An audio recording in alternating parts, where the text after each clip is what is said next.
Como siempre, le doy las gracias a Dios por la oportunidad que tenemos y también las gracias a ustedes por sintonizar, por buscar, por lo que estén haciendo para que juntos crezcamos en la enseñanza de la palabra de Dios y aprendamos de lo que ella tiene que enseñarnos y también apliquemos la verdad que hemos aprendido.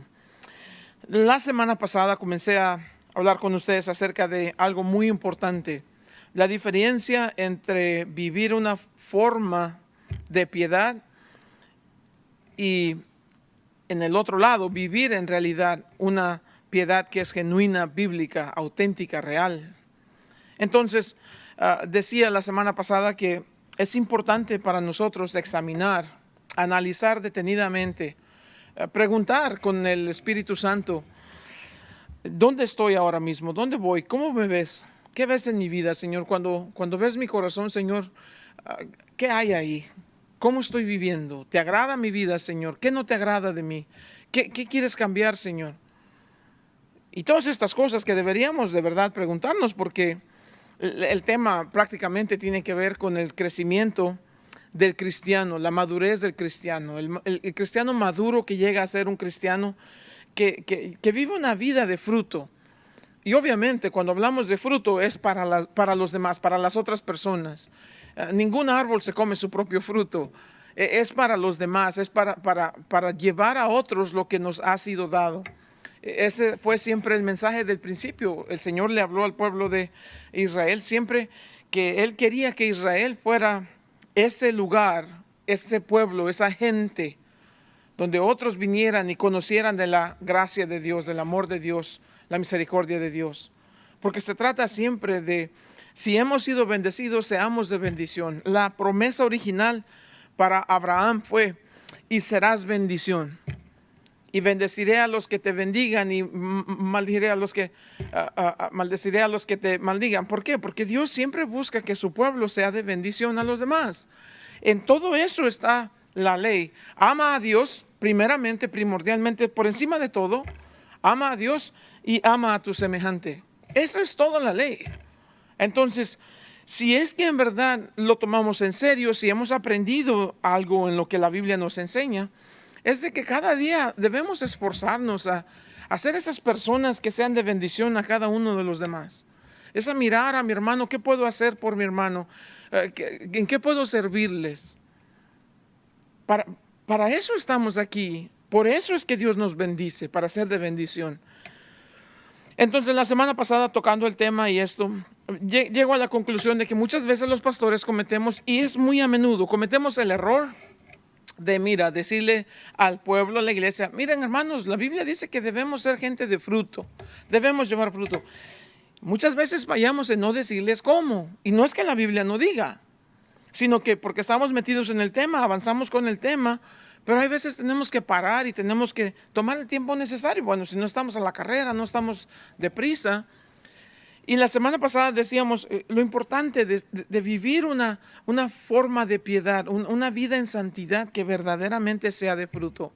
Hablamos de lo que significa tener intimidad con Dios. Cuando hay intimidad con Dios hay poder en nuestras vidas. Y el poder es para ofrecer nuestras vidas como un sacrificio vivo, santo y agradable delante de Dios, pero también ofrecer nuestras vidas como bendición a los demás. Ese es el asunto. Entonces, quiero tomar este domingo y el domingo que viene para que hablemos de estas cosas. Si la necesidad de ser cristianos que lleven fruto, de vivir vidas que abunden en fruto. ¿Cómo lo hacemos? Ya sabemos que eso es lo que tenemos que hacer ahora. ¿Cómo lo hacemos? Esa es mi intención este domingo y el que sigue, hablar un poco acerca de esto porque quiero en verdad que analicemos las cosas que están a nuestra disposición para que seamos cristianos maduros y que nuestra vida sea una vida de fruto. Padre, en el nombre de Jesús, Dios, te damos gracias por esta mañana. Dios, te ruego que nos hables por medio de tu palabra, que por medio de tu Espíritu, Dios, traigas estas verdades a lo profundo de nuestro corazón, que nos cambien, que nos transformen, que renueven nuestra mente, nuestro entendimiento y que transformen nuestro corazón de una manera poderosa y real, Señor, y que podamos ser cristianos maduros, cristianos maduros. No cristianos que viven como bebés, no cristianos que viven todavía con los primeros rudimentos de las enseñanzas, sino cristianos que han aprendido a digerir alimentos sólidos y por lo mismo han aprendido a discernir. Te pido, Dios, que nos hables, que nos enseñes esta mañana y que tú recibas la honra y la gloria en Cristo Jesús. El tema entonces, cristianos maduros, un cristiano maduro, y vamos a ver las características, cómo se define, cómo se identifica un cristiano maduro. Hay muchos pasajes en la Biblia y esa es una de las cosas, muchísimos pasajes, pero quiero tomar uno que sea sencillo, no por eso deje de ser poderoso, pero que sea palpable, que sea algo con lo que nos podemos identificar. Quiero pues imitar al Señor Jesús. Él siempre enseñaba con cosas prácticas de la vida y dice que aprendamos de Él. Entonces quiero compartir con ustedes características de un cristiano maduro. Los vamos a observar en Salmos capítulo 1, libro de Salmos capítulo 1. Tantas enseñanzas podemos observar ahí en el libro de los Salmos, pero quisiéramos mirar a la luz de la palabra de Dios cómo se identifica un cristiano maduro, qué características hay en su vida, porque la pregunta se puede hacer en este sentido: ¿se puede medir la madurez de un cristiano? ¿Cómo medimos la madurez de un cristiano? ¿Cuáles son las características que constituyen madurez espiritual? Ya vemos en el mundo, por ejemplo, hablamos de gente exitosa, gente famosa, gente poderosa. Hablamos de ellos y los asociamos inmediatamente. Si hay una persona que sea exitosa, le asociamos con, obviamente, éxito en los negocios, porque tiene dinero, porque tiene fama, porque tiene propiedades, porque tiene reconocimientos, porque tiene una posición y por sus amistades. Esos serían los parámetros para cómo definir a una persona exitosa. Esta persona es exitosa en el campo de la medicina, esta persona es exitosa en la universidad, lo que sea. Estos son los parámetros. Pero cuando hablamos de un cristiano, las cosas es un poco diferente, mucho más diferente, diría yo. Porque no hay manera de medir la madurez espiritual de un cristiano. Porque por lo regular la evidencia tangible de una vida cristiana exitosa es muy poco visible. O sea, no es porque decir, aquí viene el hermano fulano y casi que gravita y flota en el aire no, y tiene una cosita aquí, no. Esa no es la manera, porque eso no es real. Entonces, ¿cómo identificamos? ¿Cuáles serían las cosas que caracterizan una vida cristiana madura? Bueno, gracias a Dios que tenemos el Salmo número 1 y leemos ahí las características de un cristiano maduro. Número 1, les voy a compartir el caminar del cristiano. Número 2, el conocimiento del cristiano. Y número 3, el crecimiento. El caminar, el conocimiento y el crecimiento de un cristiano maduro. Y si vemos esas tres cosas, es fácil de recordar y las vamos a poder identificar. Y nos vamos a poder recordar de ellas más fácil. Entonces, las características de un cristiano maduro. Primero que nada, su caminar.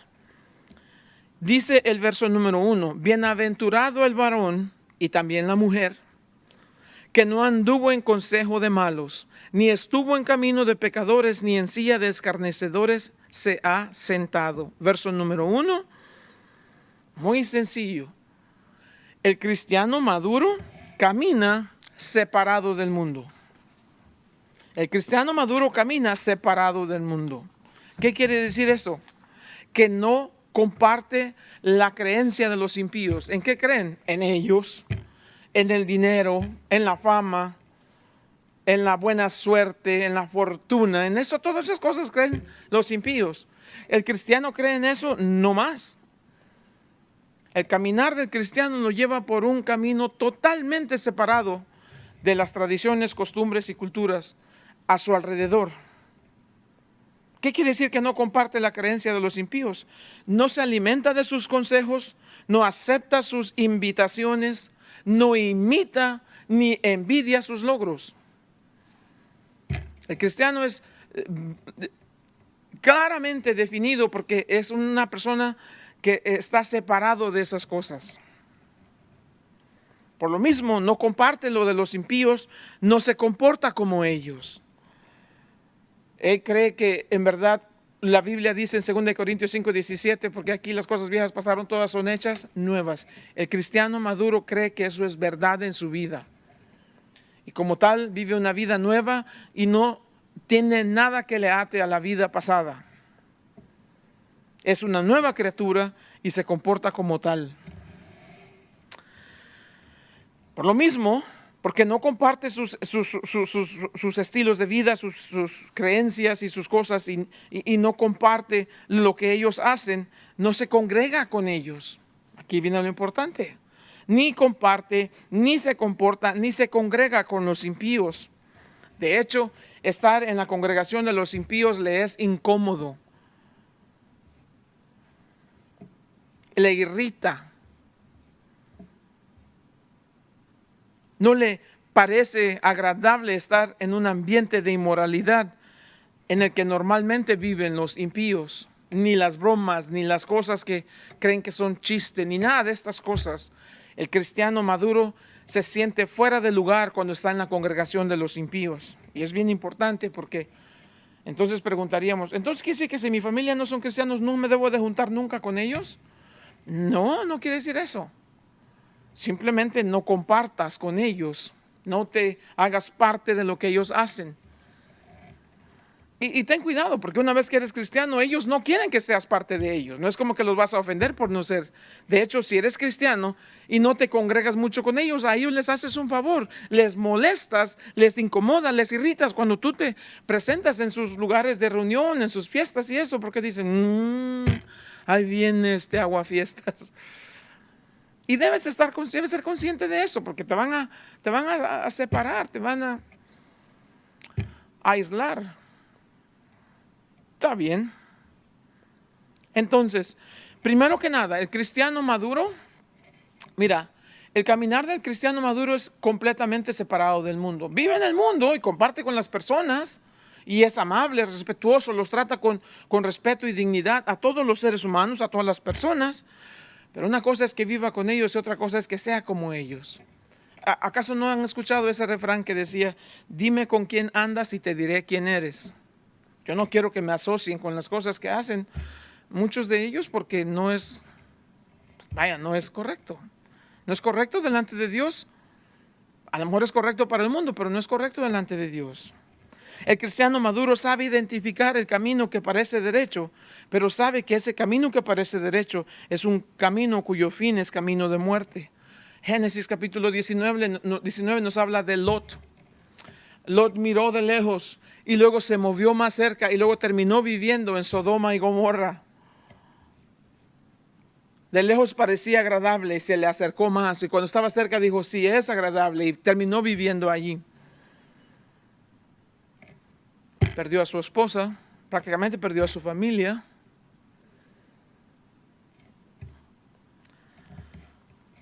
No, hay un camino que parece derecho, pero el fin de ese camino es camino de muerte. Cuidado con eso. El cristiano maduro sabe que aunque vive en el mundo, no es del mundo. Por lo tanto, vive como extranjero y peregrino. No busca echar raíz en un lugar donde él no pertenece. Este no es nuestro hogar. No somos de este mundo. Entonces no quiero echar raíz aquí. Estoy aquí temporalmente, pasajeramente. Soy un extranjero y soy peregrino. Eso, aquí viviendo en los Estados Unidos, eso me recuerda mucho.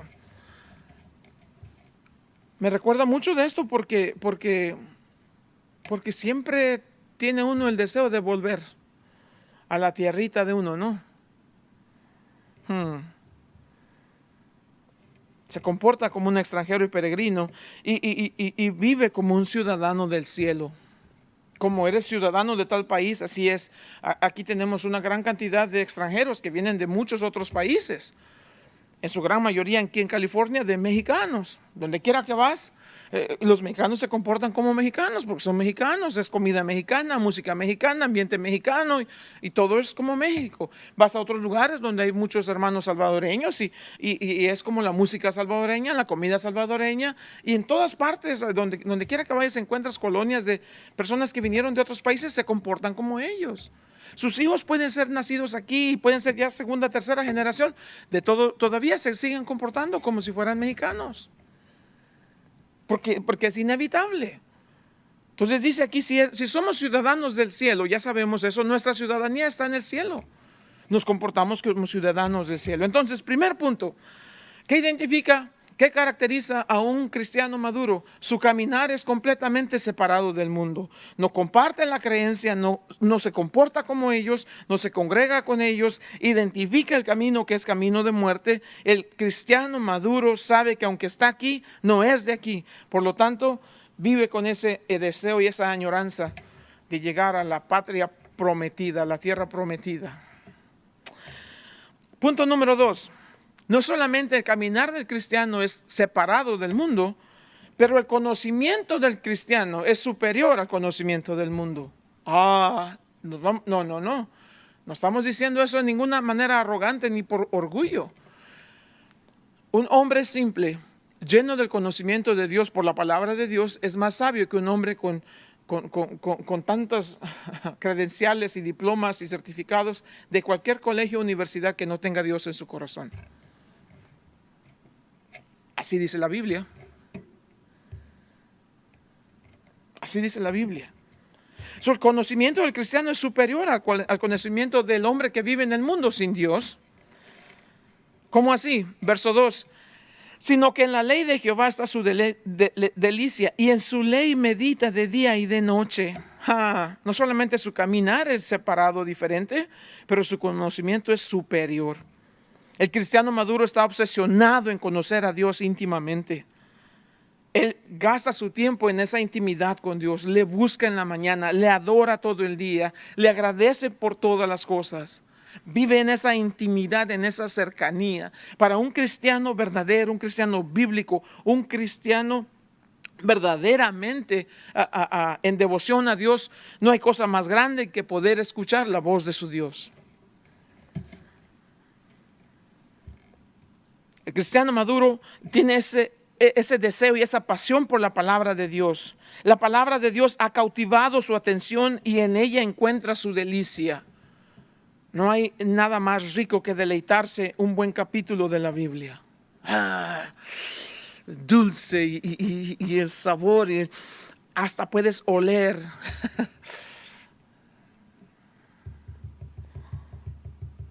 Cuando hay algo en lo que te deleitas, eso es lo que constantemente deseas. El cristiano maduro ama la Biblia y vive por la verdad de ella. La Biblia. ¿Por qué tanto Biblia? Una vez me dijo una persona, ¿sabe por qué no voy a su iglesia? Primeramente, ni es mi iglesia. Bueno, ¿sabe por qué no voy a la iglesia ahí con usted? ¿Por qué? Porque usted es pura Biblia y Biblia y Biblia y Biblia y Biblia. Ya, está bien, ¿no? De vez en cuando otra cosita. Le dije, agradecido que no vienes a esta iglesia. ¿Por qué es importante la Biblia? ¿Cuál es el propósito? ¿Por qué a Dios le plació darnos la Biblia escrita, este libro? Por múltiples razones, pero déjame decirte así brevemente algunas, ahora que pienso acerca de eso. Dios nos dio la Biblia, número 1, para revelarnos su corazón, su carácter, su plan, y para revelarnos a Él mismo. Sin la revelación escrita de la palabra de Dios, tendríamos un muy limitado entendimiento y tal vez no correcto de lo que es Dios, del concepto de Dios. Entenderíamos muy limitadamente y seguramente estaríamos equivocados. Dios nos da la Biblia para revelarnos. Él mismo se revela a nosotros en su palabra escrita. A través de la Biblia aprendemos acerca de su corazón, de sus atributos, de su carácter y de su poder. Y de tantas otras cosas que de ninguna otra manera se pueden conocer, excepto por lo que está revelado en las Escrituras. La Biblia nos fue dada para revelarnos a nosotros, los hombres, el carácter de Dios, el corazón de Dios. Número 2, también nos fue dada para llevarnos a la salvación. En ella nos dice la condición pecaminosa del hombre, la rebeldía, el pecado del hombre, y a la vez nos revela allí mismo el plan de Dios para salvar a ese hombre pecaminoso. La Biblia nos habla del amor, de la gracia, la misericordia de Dios y cómo Él nos muestra el único camino por el cual podemos ser salvos, Cristo Jesús, en quien encontramos perdón de nuestros pecados, salvación y vida eterna, siendo así reconciliados con Dios. ¿Dónde encontramos ese plan? En la Biblia. No solamente nos revela al único y verdadero Dios, nos revela el plan de salvación por el único y verdadero Salvador y el único Salvador, Cristo Jesús. Siendo así, entonces la Biblia nos enseña a vivir en santidad. Múltiples pasajes en la Biblia nos instruyen cómo vivir en santidad, vivir en obediencia y mostrando el carácter de Cristo Jesús. ¿Tenemos el poder para hacerlo? No. La Biblia nos habla del Espíritu Santo. Pero si se dan cuenta, les he mencionado la Trinidad aquí muy sutilmente.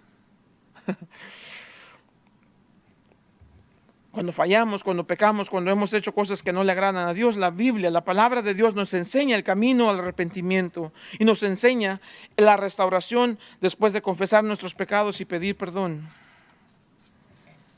La Biblia nos habla de Dios Padre, Dios Hijo, Dios Espíritu Santo. Y por último, la Biblia nos enseña cómo servir a Dios. Nos enseña cómo amarnos unos a otros y nos enseña cómo amar a Dios y por qué amamos a Dios. Nos enseña cómo nos edificamos en su palabra, cómo crecer en su palabra. Y nos enseña cómo compartir el Evangelio con los demás, para que vengan al conocimiento de la vida eterna y la salvación que solamente en Jesús es posible. Así que en síntesis, ¿por qué Dios nos dio la Biblia? Porque la Biblia es la fuente del conocimiento, la sabiduría y el crecimiento del cristiano. Por eso, la Biblia. ¿Por qué hablamos de la Biblia? Porque la Biblia es alimento. Job capítulo 23 y Mateo capítulo 4, verso 4. La Biblia es alimento. ¿En qué forma? La Biblia es leche para el bebé, primera de Pedro 2:2. Es carne para el adulto, Hebreos capítulo 5, verso 12 al 14. Es pan de vida para todos, Juan capítulo 6, verso 51. Es miel para el afligido, Salmo 19, verso 10. La Biblia es alimento. La Biblia es luz, Salmo 119, 105. Lámpara es a mis pies tu palabra. La Biblia es verdad. Juan capítulo 17, verso 17. Santifícalos en tu verdad, tu palabra es verdad. La Biblia es un espejo, Santiago capítulo 1, nos muestra y nos ve, nos pone cara a cara con quién somos y en qué condición nos encontramos. La Biblia es agua viva, Efesios capítulo 5, versos 25 al 27. Si es agua viva, entonces tiene la capacidad y el poder para limpiar, para purificar, para lavar. Tiene la capacidad para saciar la sed y tiene la capacidad para refrescar cuando estamos en tierras áridas. Por cualquiera sea la circunstancia que estemos pasando. La Biblia es semilla que produce vida, vida eterna, nos dice Primera de Pedro capítulo 1, verso 23. La Biblia es una espada. La espada del Espíritu, Efesios capítulo 6, verso 17, Hebreos capítulo 4, verso 12. Más cortante que una espada de dos filos. La Biblia es un martillo, nos dice Jeremías capítulo 23, verso 29. Solamente edifica, Proverbios capítulo 16, verso 24, pero también destruye, dice en Apocalipsis capítulo 2, capítulo 19. Ahora puedes ver por qué el cristiano maduro está apasionadamente enamorado de la Biblia, porque en ella y solamente en ella encuentra lo que su alma necesita y encuentra la respuesta a todos los problemas de la vida. Características de un cristiano maduro: su caminar separado del mundo, su conocimiento superior al del mundo. Número 3, características de un cristiano maduro: el crecimiento. ¿Qué le hace crecer? ¿Qué le hace madurar? Vean lo que dice, verso 3. Sino que será como un árbol plantado junto a corrientes de aguas, que da su fruto en su tiempo y su hoja no cae, y todo lo que hace prosperará. Será como un árbol plantado junto a corrientes de aguas. El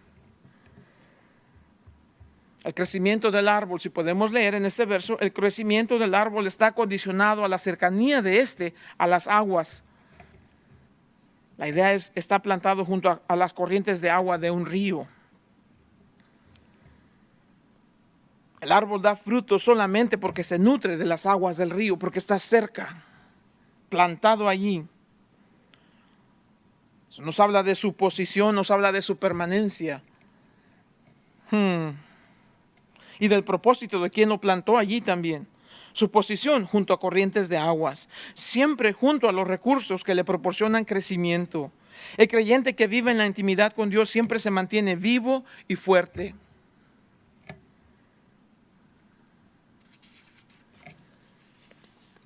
¿Cuántos cristianos viven en un desierto de amargura y de derrota? En un desierto de resentimiento, en un desierto de envidia, en un desierto de pleitos, de iras y de contiendas. No así para el cristiano maduro, el cristiano que vive en la intimidad con Dios, el que nunca experimenta temporadas de sequías. Si hay algo que a veces no aguanto es cuando dice la gente, es que estoy pasando una temporada de sequías. Pues ¿quién te arrancó? El cristiano maduro que vive en la intimidad con Dios nunca en su vida experimentará temporadas de sequía, porque si se mantiene en el lugar que Dios lo plantó, Dios es fiel para proveerle aunque él no sea fiel con Dios. Y mientras se mantenga en el lugar donde Dios lo puso, se mantendrá conectado a la fuente de los inagotables recursos de Dios, porque ese era el plan de Dios para plantarlo allí. Es fácil identificar a un cristiano que vive en la intimidad con Dios. Uno de los versos más hermosos en el libro de los Hechos, en el capítulo 4, si no me equivoco, el verso 13, dice que cuando vieron a los discípulos después de que había estos problemas y los amenazaron y eso, veían a los discípulos y la gente decía, estos se nota que han pasado tiempo con Jesús. Me encanta ese verso. ¿Por qué? Porque un árbol que fue plantado junto a corrientes de agua se va a mantener vivo. Este árbol fue plantado allí, quiere decir que fue trasplantado, esa es la palabra en realidad. Fue trasplantado, en algún lugar nació, en algún lugar estaba, sin fruto, sin esperanza de rendir nada ni hacer nada, y fue arrancado de ahí y fue trasplantado en un lugar donde ahora puede florecer y llevar fruto. Este árbol tiene raíces muy profundas y a través de estas raíces profundas él recibe los recursos necesarios, los nutrientes, lo esencial para que no solamente viva, pero para que crezca, para que florezca y para que se reproduzca en forma de fruto. Pero el árbol no puede ser trasplantado por sí mismo, necesita ser trasplantado. De la misma manera que usted y yo necesitamos en algún momento de ser trasplantados en el reino de Dios. Y Dios por su gracia nos arranca de ese desierto árido, de esa tierra seca, de ese lugar de espinas y de piedras y de todo eso que no nos permitiera crecer. Estábamos muertos pues, es la que dice la palabra, en delitos y pecados. Dios nos arrancó de ese desierto de perdición y nos plantó en tierra fértil, junto a corrientes de aguas. Hablamos de aguas en cuestiones espirituales, nos referimos al agua de la palabra de Dios y el agua viva del Espíritu Santo de Dios. Ahora que hemos sido plantados ahí, comenzamos a profundizar nuestras raíces y entre más profundas, más fuerte el árbol, más firme.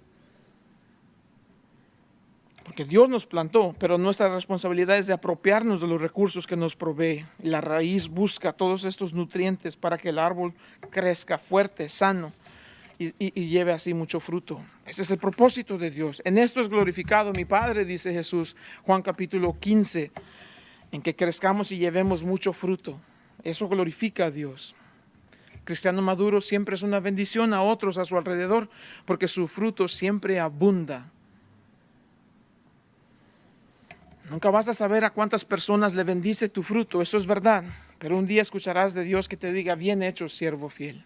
¿Qué hice? Nada. Te dejaste dócilmente ser arrancado y plantado donde yo te quería poner. Y porque no resististe, porque te sometiste, porque recibiste ese toque de esa mano, te permaneciste firme y echaste raíces y creciste y floreciste y rendiste fruto. Y cuando tu fruto fue dado y cuando ya llegó el tiempo de la temporada en que ya habías dado el fruto que necesitabas, te traje ahora a estar conmigo para siempre.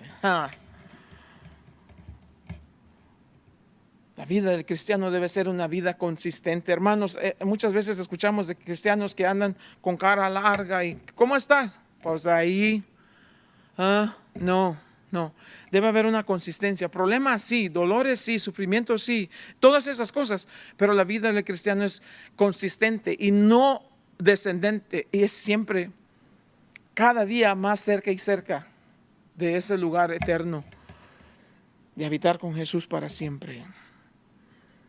Hay una clase de árboles, si ustedes se dan a la tarea de estudiarse cómo se catalogan los ciertos árboles, hay una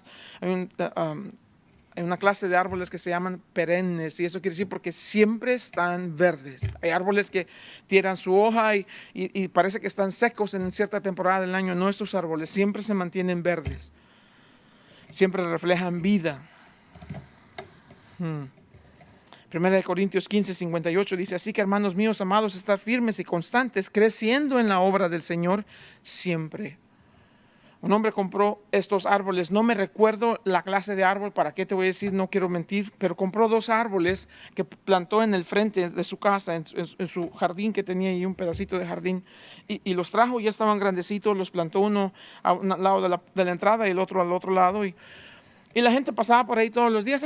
Qué bonitos árboles, mira. Y luego 2, 3 días, mira, se están muriendo los árboles. Ay, mira, ya están secos estos árboles. Y un día pasaron por ahí, miraron al dueño del lugar y le dijeron: oiga, no sea malvado, ¿para qué plantó estos pobres arbolitos aquí? No les echa agua. Y el hombre, con una sonrisa así, bien, bien paciente, les dijo: no es que soy malvado, no soy cínico, no. Lo que pasa es que este tipo de árbol tiene una característica importante. Si lo planto y le echo agua, no va a crecer. Le hago un daño. Lo que necesito hacerlo es plantarlo y dejarlo que él mismo, por su necesidad, busque profundo y más profundo y más profundo y más profundo la raíz, y él mismo va a encontrar el agua que necesita. No, claro, este tipo de árboles tiene esa característica.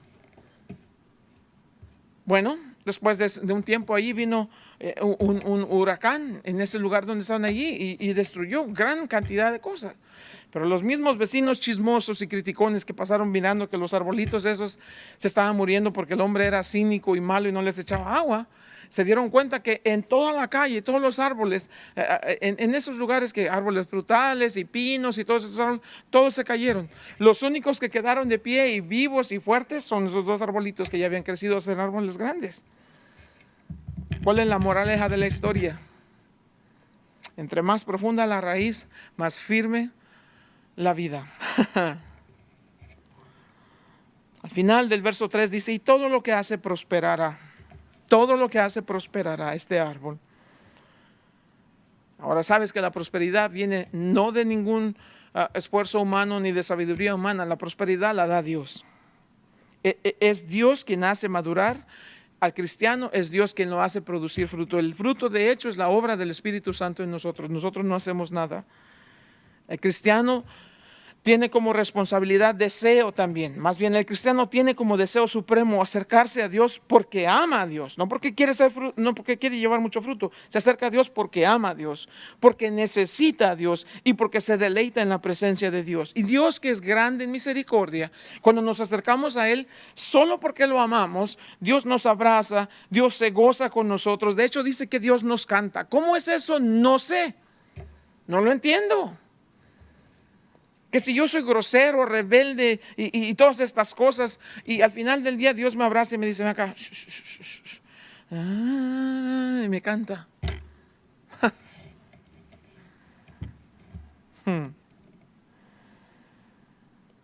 Y ya cuando me suelta me dice: ok, vamos, otro día, ok, esta vez todo va a salir bien. Y me manda cargado de bendiciones. Llegué quebrantado, rebelde, desanimado, amargado y todo lo demás. Salgo de su presencia fortalecido, gozoso, agradecido, cargado de sus bendiciones. Y como no puedo con ellas, el primero que me encuentro: ven, coge, esto es para ti, coge, de aquí, esto es para ti. Esa es la vida cristiana la vida de un cristiano maduro, hermanos. No es un secreto. No se necesita ciencia ni raíz cuadrada de nada y nomios, binomios y trinomios y toda esta ponchera. Es la fórmula perfecta y sencilla. Me acerco a Dios porque lo amo, porque lo necesito y porque en su presencia me deleito. Y la Biblia dice, Dios bendice a los que le buscan con corazón limpio y sincero.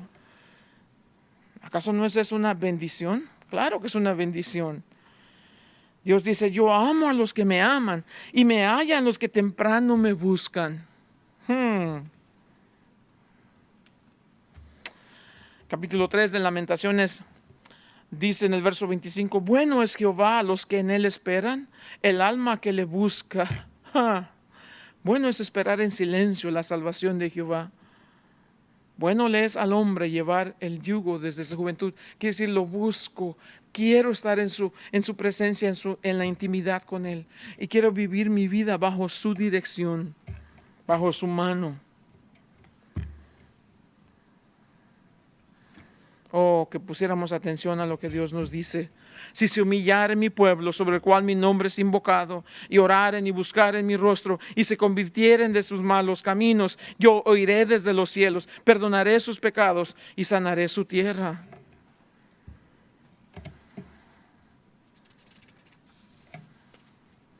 La intimidad del cristiano con Dios se hace evidente todos los días, en su casa, en su trabajo y en la iglesia. En la sociedad, la gente habla de este hombre lleno del Espíritu, hablan de esta mujer llena del Espíritu, hablan de esta familia, una familia piadosa. El hombre lleno del Espíritu es un testimonio real del amor de Dios, ya sea en su trabajo, donde quiera que vaya, porque es un hombre que evidencia que hay intimidad. En su vida hay intimidad con el Dios que creó todo lo que existe.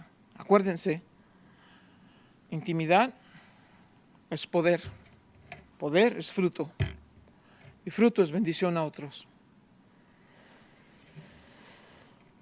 El amor de Dios por nosotros, nuestro amor por Dios y amor hacia el semejante es nuestra carta de recomendación con los hombres y es nuestro testimonio de que hemos sido cambiados por el amor de Dios que ahora llena nuestros corazones. Esa es la característica de un cristiano. Así es como un cristiano madura a llevar fruto. La semana pasada, importante que mantengamos esa piedad que sea bíblica, genuina, real, que no sea una forma, que no sea un outline, que no sea solamente una sombra, que no sea una silueta, que sea real, que sea genuina. ¿Cómo sabemos? Porque es una piedad que viene acompañada de poder. ¿En qué concluimos? Creo que es muy claro, ¿no es cierto? Hay que hacer muchos malabares aquí para aplicar lo que hemos aprendido. Si les tuviera que concluir en una sola frase, acerquémonos a Dios y Él se acercará a nosotros. Así de sencillo. Preguntas que debo hacerme antes de dejar, antes de que terminemos acá, que nos queda 1 minuto y algo. Acerquémonos a Dios, Él se acercará a nosotros. Pero para acercarme a Dios debo preguntarme, ¿hay algún pecado que debo abandonar? ¿Hay algún cambio que debo hacer? ¿Qué pecado debo abandonar? ¿Qué pecado debo confesar? ¿Por qué pecado debo pedir perdón? ¿Qué cambios tengo que hacer? Y entonces, ¿cómo lo voy a hacer? ¿Cuándo lo voy a hacer? ¿Por qué? Porque es el corazón de un cristiano maduro estar en la presencia de Dios. No hay nada que se compare al gozo de su presencia. Entonces, como les decía, no solamente qué, pero cómo, porque Dios es un Dios de orden. Ya sabemos que hay que ser cristianos de fruto, una vida de fruto. ¿Cómo? Acerquémonos a Dios que nos plante donde Él nos quiere plantar. Donde Él nos plante va a haber abundancia de recursos. ¿Y qué va a pasar? En todo lo que hagamos vamos a prosperar. ¿No es así de fácil? Así de sencillo. Abandonemos el pecado. Imitemos el buen ejemplo que tengamos delante de nosotros. Seamos imitadores de Jesús. Hagamos los cambios necesarios. ¿Por qué? Porque no quiero pasar un día lejos de la presencia de Dios, lejos de la intimidad de Dios. ¿Por qué? Yo no quiero ser una silueta de algo que parece. Yo quiero ser real. Quiero ser genuino. Quiero ser real con Dios. Y aquí comienza todo. Padre, en el nombre de Jesús, Señor, gracias te damos esta mañana por tu amor, por tu gracia, por tu bondad, por tu misericordia. Que tu nombre sea honrado y glorificado, Señor. Que tú continúes haciendo en nosotros de acuerdo a tus planes y propósitos. Bendito seas, Señor. Te alabamos y te bendecimos en el nombre poderoso de Cristo Jesús. Amén.